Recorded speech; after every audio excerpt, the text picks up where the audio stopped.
Bismillahirrahmanirrahim. Assalamualaikum warahmatullahi wabarakatuh. Baiklah semua, perkenalkan nama saya Dea Putri Ridanto. NIM saya 207996. Saya berasal dari Prodi D3 Keuangan Perbankan yang berasal dari kampus AKBP STIE KBP Padang. Baiklah, di sini saya akan menjelaskan tentang 14 materi dari mata kuliah Etika Bisnis. Selamat menyaksikan. Saya di sini akan menjelaskan materi 1, yaitu pengertian etika bisnis dan perbankan. Etika berasal dari bahasa Yunani kuno, yaitu ethos, yang berarti sesuatu di mana dan bagaimana cabang utama filsafat yang mempelajari nilai atau kualitas yang menjadi studi mengenai standar dan penilaian moral. Etika dalam bisnis dapat juga bisa diartikan sebagai suatu pengetahuan mengenai norma-norma dalam mengelola bisnis dan moralitas yang berlaku secara universal, ekonomi, dan sosial. Hal ini juga yang dijadikannya standar atau pedoman bagi semua karyawan dalam suatu perusahaan untuk menjadikannya sebagai pedoman dalam bekerja.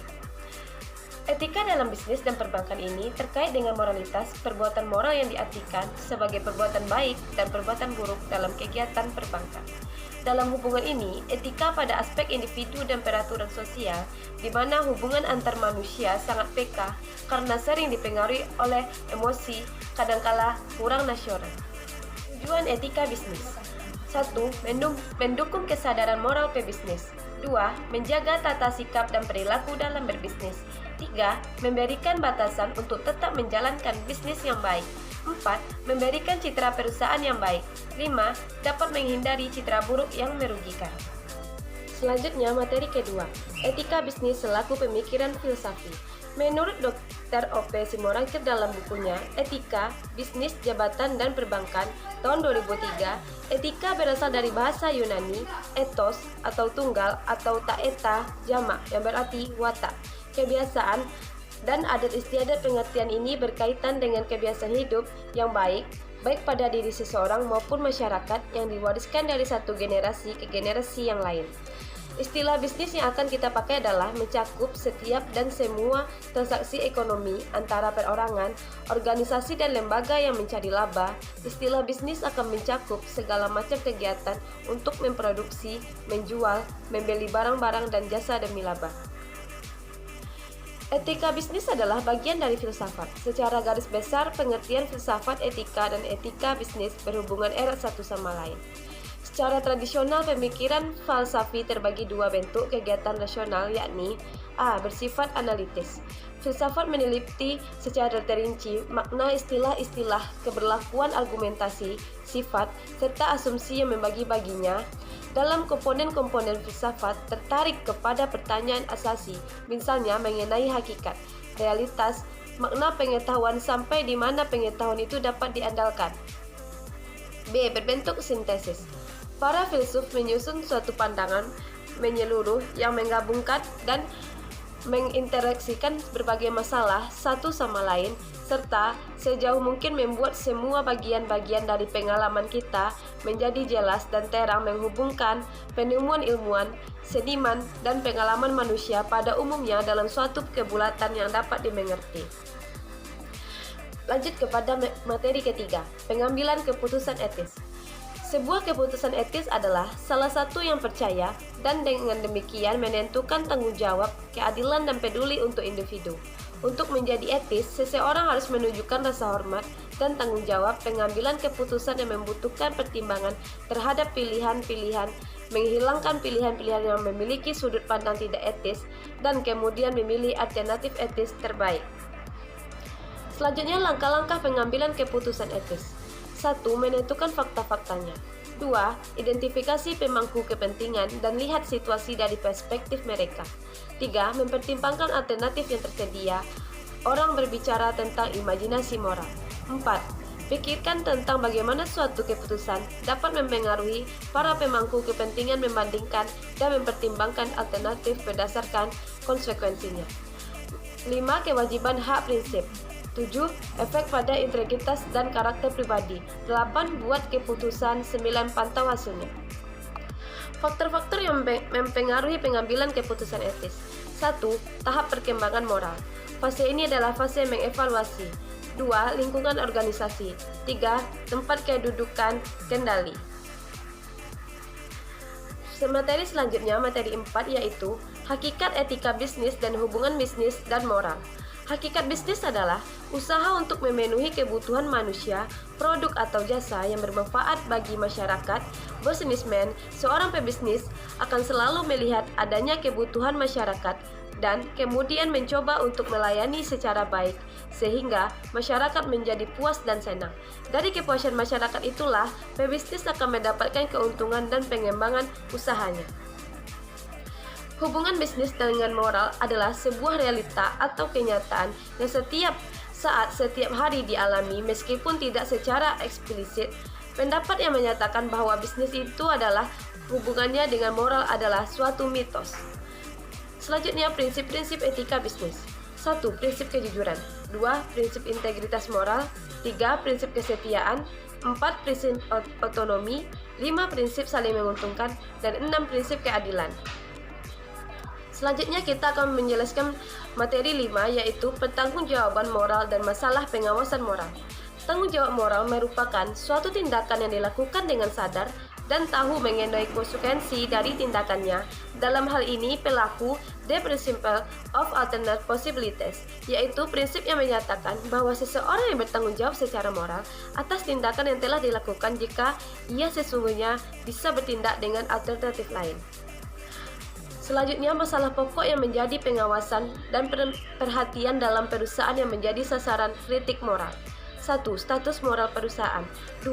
Pertanggungjawaban moral dan perusahaan. 3. Struktur perusahaan ditinjau dari segi moral. Baiklah, selanjutnya saya akan menjelaskan tentang materi 6, yaitu pentingnya etika dalam berbisnis. Etika bisnis perusahaan memiliki peran yang sangat penting, yaitu untuk membentuk suatu perusahaan yang kokoh dan memiliki daya saing yang tinggi, serta mempunyai kemampuan menciptakan nilai value creation yang tinggi, di mana diperlukan suatu landasan yang kokoh untuk mencapai itu semua. Tujuan etika bisnis adalah untuk menjalankan dan menciptakan sebuah bisnis seadil mungkin serta menyesuaikan hukum yang sudah dibuat. Selain itu juga dimaksudkan untuk menghilangkan ketergantungan pada sebuah kedudukan individu maupun perusahaan. Fungsi etika bisnis dalam suatu perusahaan dapat membentuk nilai dan norma perilaku karyawan serta pimpinan dalam membangun hubungan yang adil dan sehat dengan pelanggaran atau mitra kerja pemegang saham masyarakat. Selanjutnya saya akan menjelaskan materi 7, yaitu etika mencapai laba yang layak. Macam-macam etika mencapai laba yang layak. 1. Pertanggungjawaban sosial. 2. Pertanggungjawaban dunia bisnis golongan masyarakat barat tradisional berpendapat bahwa dunia bisnis sifatnya ekonomik. 3. Etika laba tugas suatu generasi menciptakan lembaga-lembaga ekonomi untuk masyarakat dan pribadi. Materi 8 saya akan menjelaskan, yaitu asas-asas etika jabatan. Etika jabatan atau kode etik merupakan ketentuan-ketentuan atau standar-standar yang mengatur perilaku norma para aparatur. Etika jabatan atau kode etika berisi ajaran-ajaran moral dan asas-asas kelakuan yang baik bagi aparatur dalam menunaikan tugas dan melakukan tindakan jabatannya. Asas-asas etika jabatan yaitu 1. Asas kepastian hukum. 2. Asas tertib penyelenggaraan negara. 3. Asas kepentingan umum. 4. Asas keterbukaan. 5. Asas profesionalitas. 6. Asas proporsionalitas. 7. Asas akuntabilitas. 8. Asas efisiensi. 9. Asas efektivitas. Selanjutnya saya akan menjelaskan materi 9, yaitu etika perbankan. Tugas utama bank sebagai lembaga keuangan ialah operasi pengkreditan aktif, penciptaan atau pemberian kredit yang dilakukan oleh bank, dan pasif, menerima simpanan berbentuk giro, deposit, tabungan ataupun bentuk titipan lainnya yang dipercayakan oleh masyarakat, serta sebagai perantara di bidang pengkreditan, contohnya memberikan jasa-jasa yang lainnya, misalnya inkaso, transfer, informasi, dan lain-lain. Etika bankir yaitu 1. Memiliki skill. 2. Mampu menerima tekanan dari pihak manapun tanpa mengurangi kinerjanya. 3. Memiliki inisiatif dan aktif. 4. Memiliki job motivation yang tinggi. 5. Mempunyai sales ability. 6. Memiliki kemampuan untuk menyusun rencana. Prinsip etika perbankan yaitu 1. Prinsip kepatuhan. 2. Prinsip kerahasiaan. 3. Prinsip kebenaran pencatatan. 4. Prinsip kesehatan bersaing. Baiklah, selanjutnya saya akan menjelaskan materi 10, yaitu integritas bankir nasional. Integritas adalah kata yang berasal dari bahasa Latin, yaitu integer, yang artinya utuh dan lengkap. Oleh karena itu, integritas memerlukan perasaan batin yang menunjukkan keutuhan dan konsistensi karakter dalam pengertian sikap. Integritas artinya konsep konsistensi tindakan, nilai, metode, ukuran, prinsip, harapan, dan hasil. Dalam etika, integritas dianggap sebagai kejujuran dan kebenaran atau ketepatan tindakan pada diri seseorang. Agar bisa menjadi bankir yang profesional, pendidikan saja tidak cukup. Bankir harus memiliki kemampuan dan memiliki motivasi yang tinggi. Selain itu, bankir juga harus siap dan mau menerima tekanan dari pihak intern bank maupun dari pihak ekstern. Karakteristik bankir yang berintegritas yaitu 1. Ketulusan, 2. Konsistensi, 3. Keteguhan hati. Materi 11 yaitu etika dalam praktek bisnis. Dalam dunia bisnis, etika memiliki peran penting bagi perjalanan organisasi bisnis. Bisnis merupakan aktivitas yang memerlukan tanggung jawab moral dan pelaksanaannya, sehingga etika dalam praktik bisnis memiliki hubungan yang sangat erat.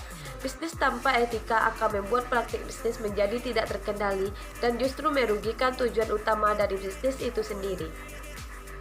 Dalam praktek bisnis, perlu diperhatikan etika sebagai berikut. 1. Pengendalian diri. 2. Pengembangan tanggung jawab sosial. 3. Persaingan yang sehat. 4. Konsisten dan konsekuen. 5. Jujur. 6. Bersikap dewasa. 7. Bertingkah laku baik. 8. Menyebutkan nama. 9. Menggunakan pakaian rapi. 10. Menggunakan bahasa yang baik. 11. Bersikap sopan. 12. Berdiri saat berkenalan. 13. Menyebutkan nama klien dengan baik. 14. Hadir tepat waktu saat janji temu. 15. Tidak segan mengucapkan terima kasih.